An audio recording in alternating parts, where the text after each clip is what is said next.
PMC Hindi से जुड़े latest updates पाने के लिए हमें सोशल मीडिया पर फॉलो करें।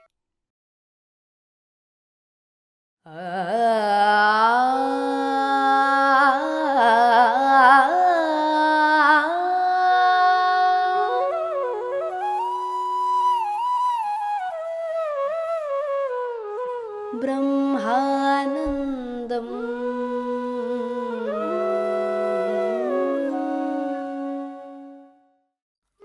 नमस्कार दोस्तों, ब्रह्मानंदम शो में आपका मैं हार्दिक स्वागत करती हूँ। 1000 सीड्स ऑफ जॉय आनंद करनेश जी द्वारा रचित ये किताब, इसमें से हम आपस में विवेक बांट रहे हैं। दोस्तों, हम 33वें अध्याय के जरिए गुजर रहे हैं, जिसका शीर्षक है शक्तिकृत स्त्री तत्व का उत्थान, the rise of the empowered feminine. तो पिछले एपिसोड में हमने माँ से ये जाना कि आने वाले समय में इतने महान परिवर्तन, अद्भुत बदलाव इस भूमि पर, इस विश्व में आने वाले हैं। और आनंद कर्नेश जी का ये प्रश्न था कि इन सारे बदलावों के पीछे क्या कारण होगा माँ? तो माँ बता रही हैं कि प्रेम की प्रेरणा है जो इन सब चीजों को, इन सारे बदलावों को सामने लेके आएंगी। और ये एक ऐसा प्रेम है जो सच्चा प्रेम, जो आनंद और शून्यता से उद्भव होता है। ऐसा प्रेम ये सारे चेंजेस को, परिवर्तन को इस विश्व में सामने लेके आएगा। एक ऐसा प्रेम जो हम एक अनुभवज्ञ स्त्री के पास से सीख सकते हैं, क्योंकि जो प्रौढ़ स्त्री होती हैं, एक वृद्ध स्त्री, उनके पास काफी विवेक और करुणा होती है। माँ कहती है आने वाले समय में जैसे जैसे ये परिवर्तन होता जाएगा, सब कुछ एक संतुलन में आ जाएगा। इसका मतलब ये नहीं है कि कन्या का रूप या एक स्त्री का रूप अदृश्य हो जाएगा, क्योंकि जो प्रेम एक प्रौढ़ स्त्री या वृद्ध स्त्री सिखाएगी, उसके द्वारा एक कन्या अपने आप को खूबसूरती से आगे बढ़ाकर एक स्त्री का रूप ले पाएगी। तो आनंद कर्नेश जी मां से पूछ रहे हैं, तो मां, क्या इसका मतलब ये है कि आने वाले समय में हम पितृसत्तात्मक समाज से आगे बढ़कर एक दूसरे समाज की तरफ बढ़ रहे हैं? मां कहती है कि इस ब्रह्मांड के, इस यूनिवर्स का जो क्रम है, जो प्रकृति है, जिसे लोग मातृसत्तात्मकता कहते हैं, वही उसकी सहज प्रकृति है। पर याद रखें कि जो लोग मातृसत्तात्मक समाज में रहते थे प्राचीन में, वो लोग उसे मातृसत्तात्मक समाज नहीं कहते थे, उसके रूप में नहीं जानते थे, क्योंकि उस प्राचीन समाज में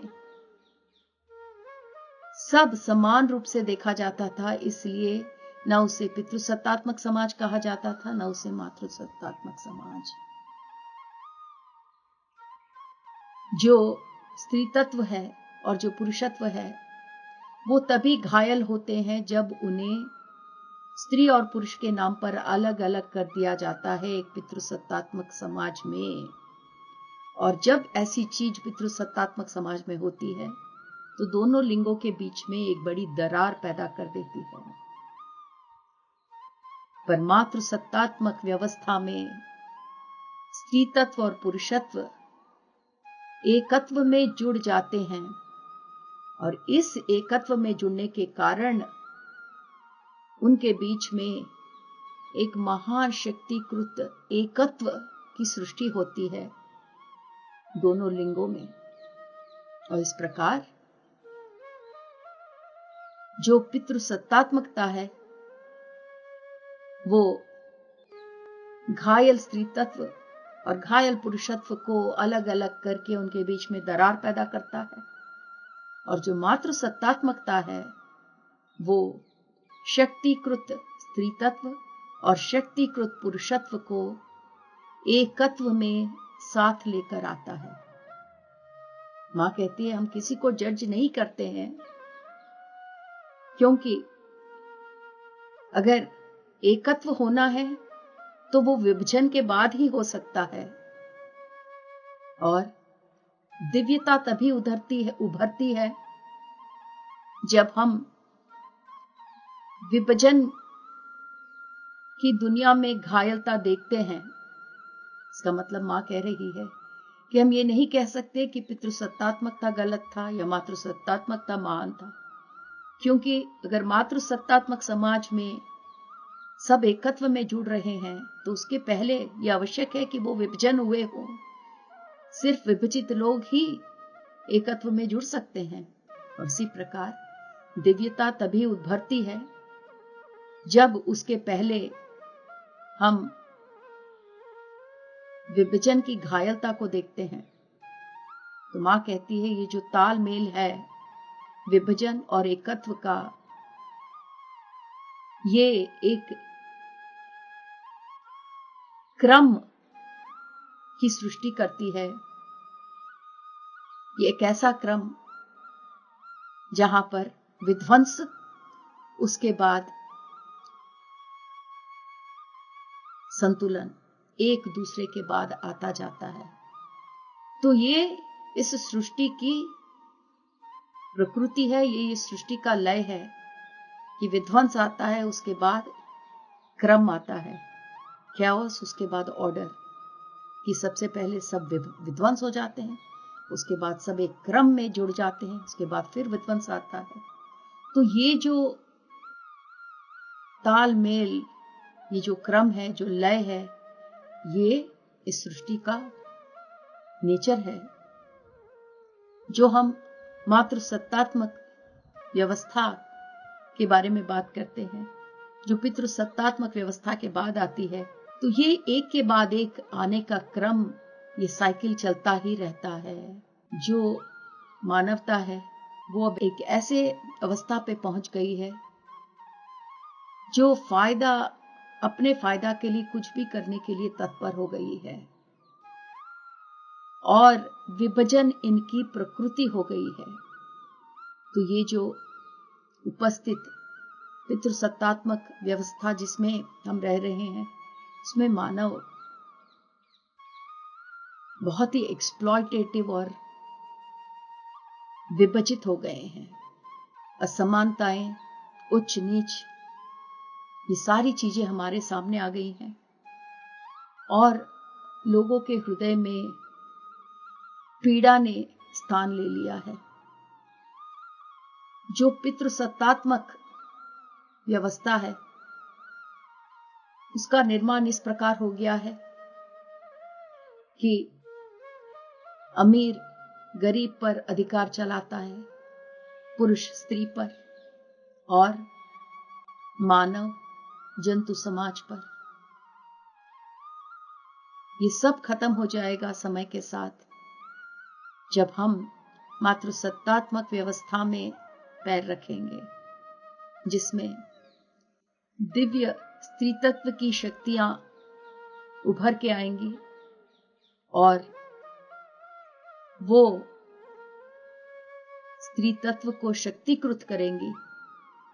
सिर्फ स्त्रियों में नहीं, दोनों पुरुष और स्त्रियों में उनकी स्त्री तत्व की शक्तियां शक्तिकृत होंगी और उन्हें प्रेम से जोड़ देंगी।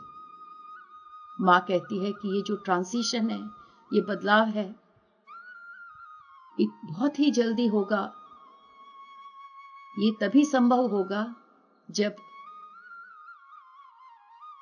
इस समाज में स्त्री अपनी जगह लेंगी और उनका मार्गदर्शन प्रौढ़ स्त्रियां करेंगी।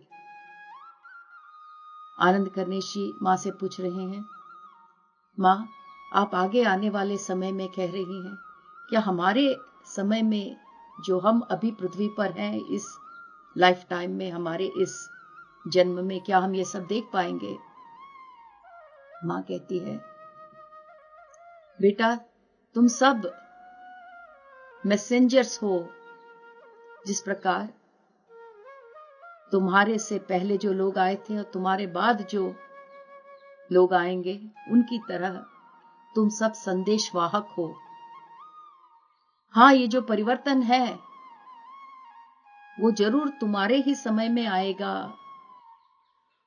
ऐसे कई स्त्री और पुरुष हैं जो इस समय भी अपने अंदर जो उनका स्त्री तत्व है बहुत बैलेंस में है, और वो सब लोग, वो स्त्री और पुरुष जो अपने अंदर के स्त्री तत्व से संतुलन में हैं, वो सब इस महान परिवर्तन में सहायक होंगे। जो संस्कृतियां, जो सामाजिक वैल्यूज उभरेंगी, उसके कारण स्त्रियों को एक बार फिर से शक्तिकृत किया जाएगा।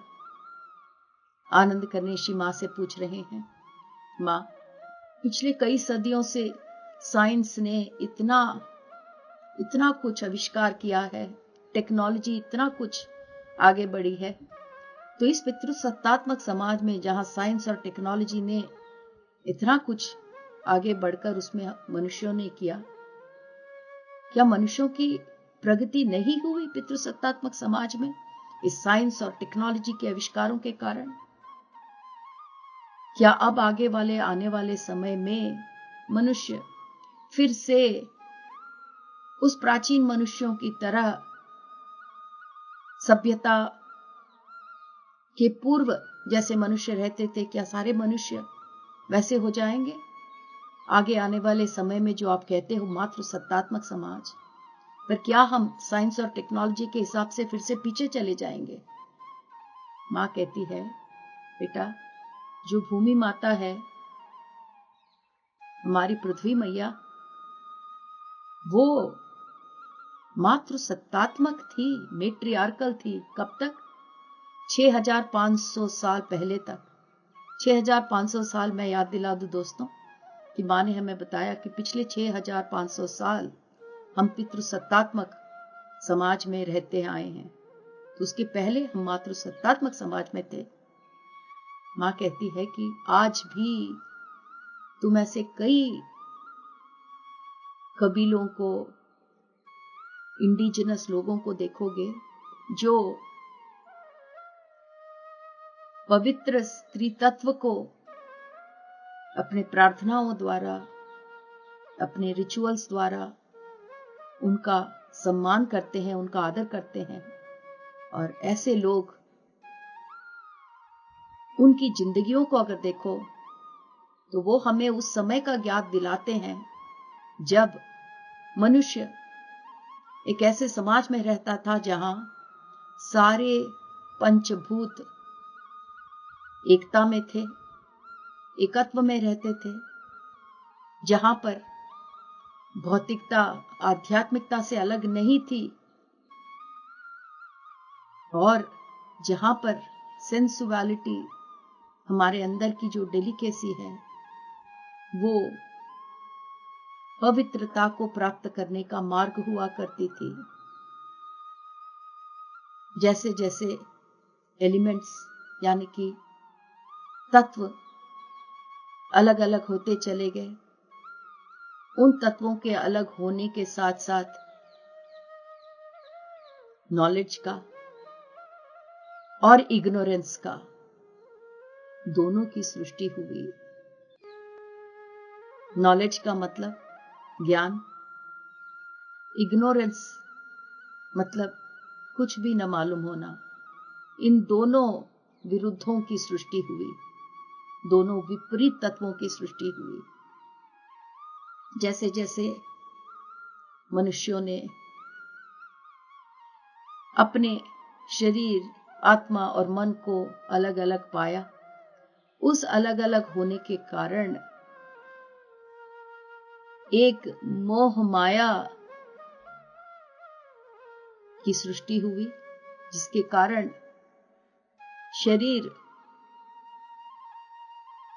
सफरिंग से, यातनाओं के जरिए गुजरने लगा, क्योंकि जो मन अलग हुआ, उस मन ने हमारे शरीर और आत्मा पर काबू किया, और इसलिए हम आत्मा को भूल गए।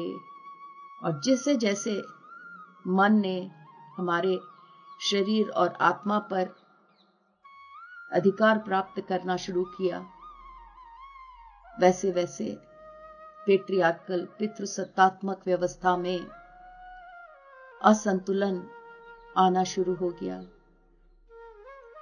ये जो माया है, जो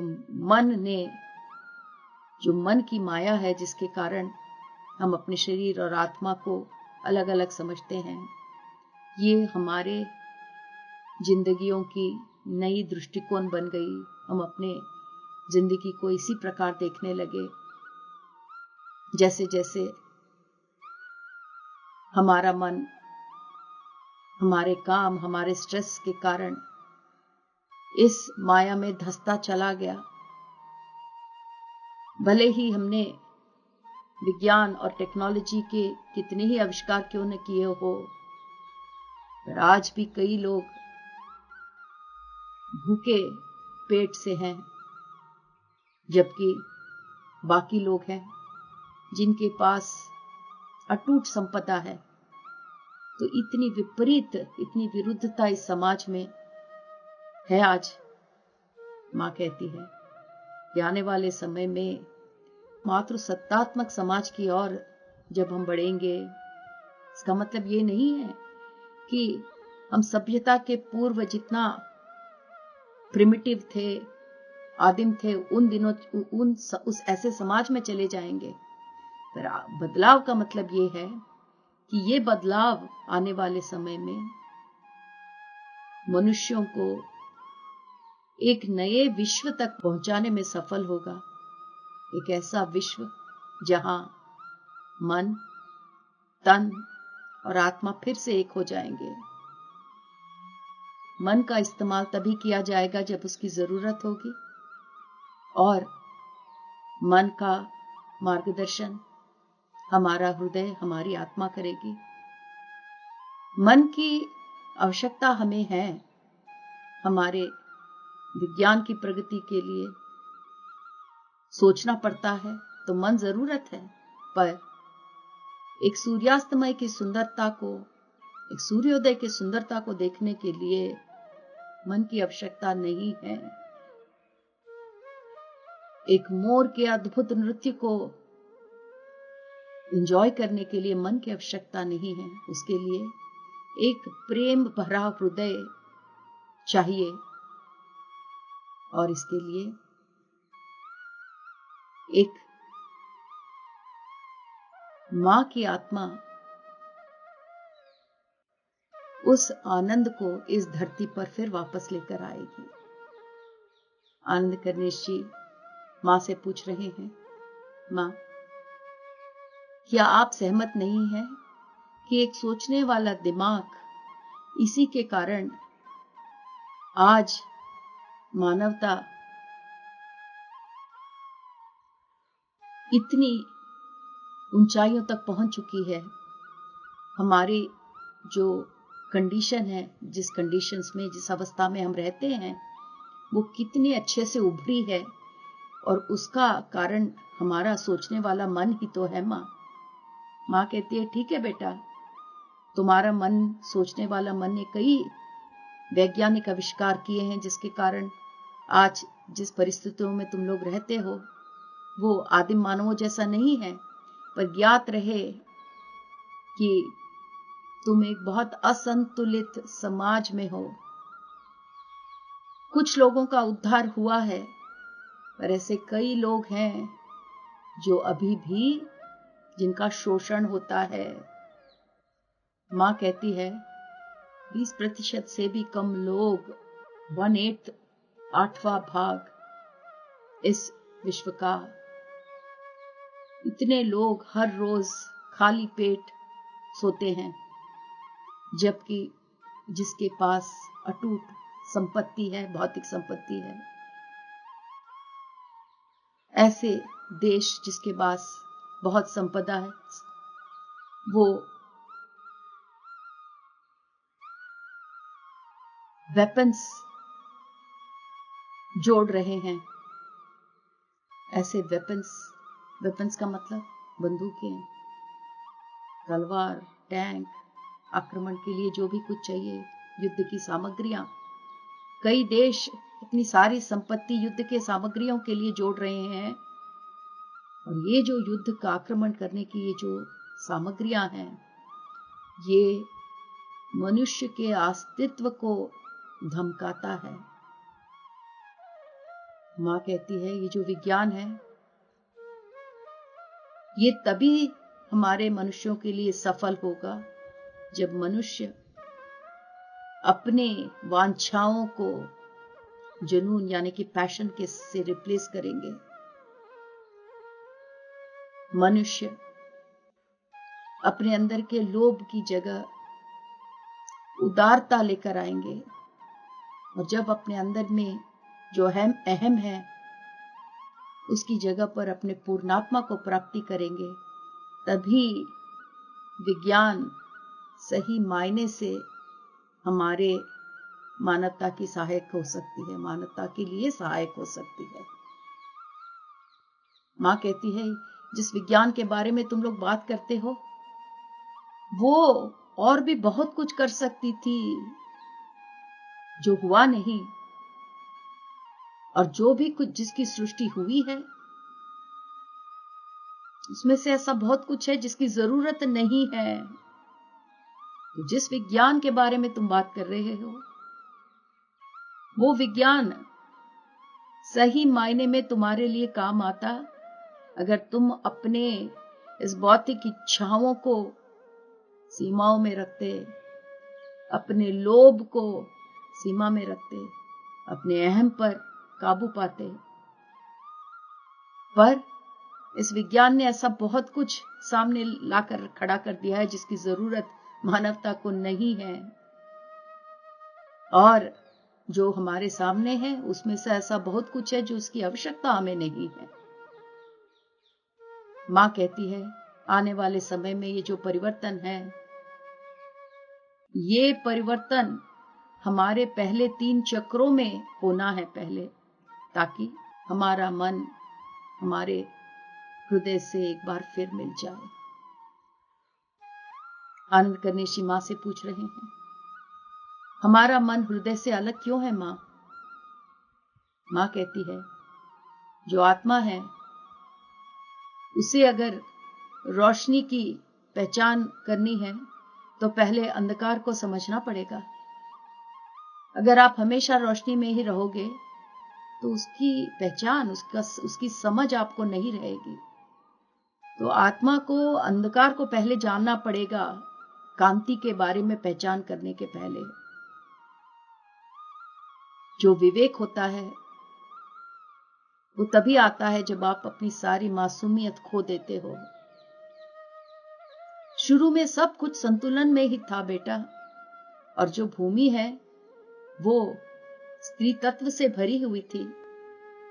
फिर जो डिवाइन प्लान सामने आया उसके हिसाब से जो टीचर्स थे उन सब ने उस डिवाइन प्लान को कायम करने के लिए, सफल करने के लिए उस आध्यात्मिक शिक्षकों ने अपने आत्मा को मन से अलग किया और अलग करके अपनी सारी शिक्षाएं, अपने सारा विवेक ऐसे जगहों पर, ऐसे पवित्र जगहों पर छुपा दिया जैसे कि इजिप्ट, इंडिया और कई जगहों पर जो पृथ्वी पर एंजल्स थे। हमारे प्राचीन सभ्यताओं को कई जगहों पर छुपा कर रख दिया हमारे मन से। तो दोस्तों, मन का हृदय से अलग होना कैसे हुआ, लगता है एक बहुत बड़ी कहानी है। मां हमें कितने खूबसूरती से इस कहानी को समझाने की कोशिश कर रही है। तो दोस्तों, आज का एपिसोड हम समाप्त करते हैं यहां पर। अगले एपिसोड में मन और हृदय का सेपरेट होने का, अलग होने की कहानी को माँ के मुख से विस्तार पूर्वक सुनेंगे। धन्यवाद। PMC